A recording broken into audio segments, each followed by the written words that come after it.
Hi, I'm Andy Rickmer, and welcome to this episode of Scratch Cooking. Come into my restaurant at Crystal and Jules in downtown Madison. Hi Madison. Welcome to this episode of Scratch Cooking with me, Andy Rickmer, chef and owner of Crystal and Jules. Today, I know you guys all got a bunch of fresh basil in your garden. So today, I'm going to show you how to make a fresh pesto, which sometimes can be mistaken for a fresh pesto. You need real pine nuts, not walnuts, almonds like other people use. Use the pine nuts. I toasted them off lightly. You can kind of see how they're kind of brownish. You don't want to get them too black, then they'll taste burnt. But you'll need pine nuts, a little bit of garlic, Parmesan cheese shredded, of course basil, and olive oil. Real quick, real easy. We're going to throw it together. And you can do it on your fresh pasta like we did last episode. You can do it on a pasta salad, a cold salad. It goes on a lot of things, a sandwich. But to get started, first, I make this recipe awfully big because we use it here at the restaurant. This gets cooked. But if you're using it in a cold application where it wouldn't get cooked, you would want to blanch these basil leaves for like 10 seconds and then hit them right in the ice water. That's going to keep the real nice green color and it'll look good in your salad. But I got a KitchenAid here. It's just a food processor. It's going to go real quick. I'm going to add, this is 4 ounces of basil. And like I said, you could cut this down. I'll have the recipe at the end of the episode. We'll make sure that we get this cut down for you a little bit, but just see how much it makes and then you'll know if you need to cut it down. So our toasted pine nuts are going to go right in. And then what we're going to do with this garlic is we're going to kind of mash it into a paste. And how you do that, you got your whole cloves here. Kind of hit it with your knife. Right like this.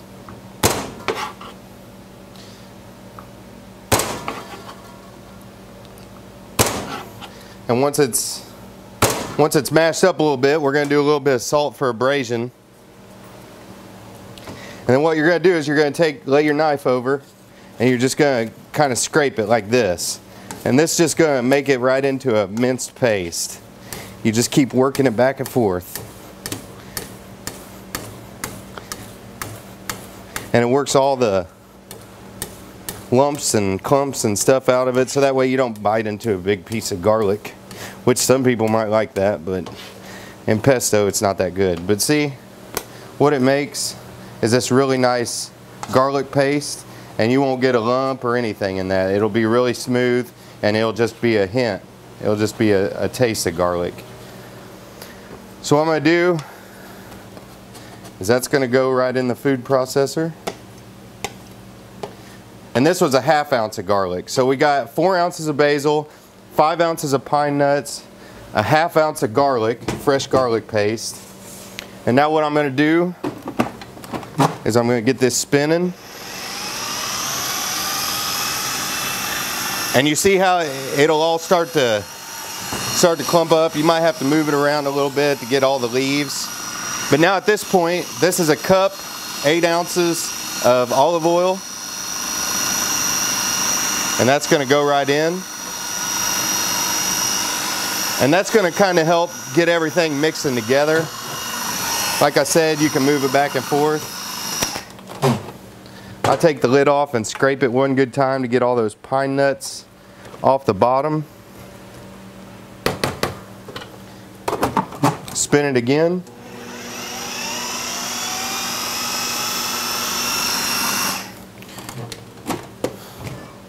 And now from here, you see you got that real nice green color. And if I would have blanched these leaves, this would have been really, really bright green. But we cook it anyway, so that kind of breaks down the color of the basil.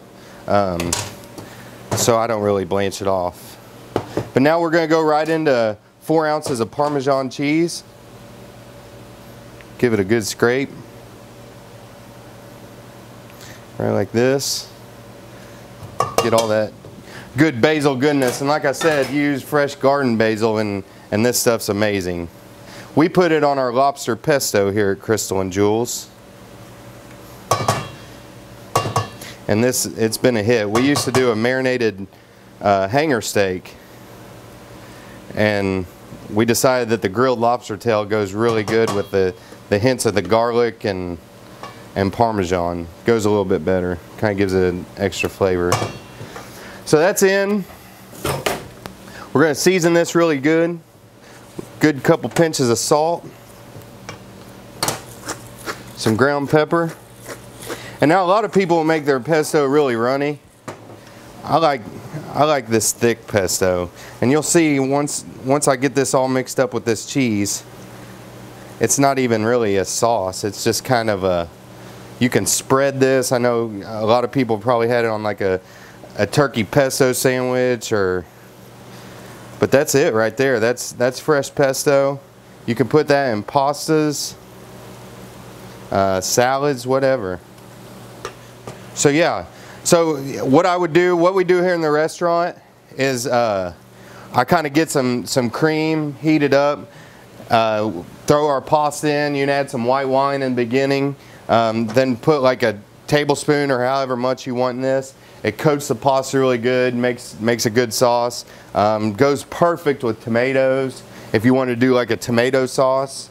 But yeah, this is a good way to utilize your fresh basil. And I know my plant's about this wide and that tall, so it's out of control. But that's this episode of Scratch Cooking.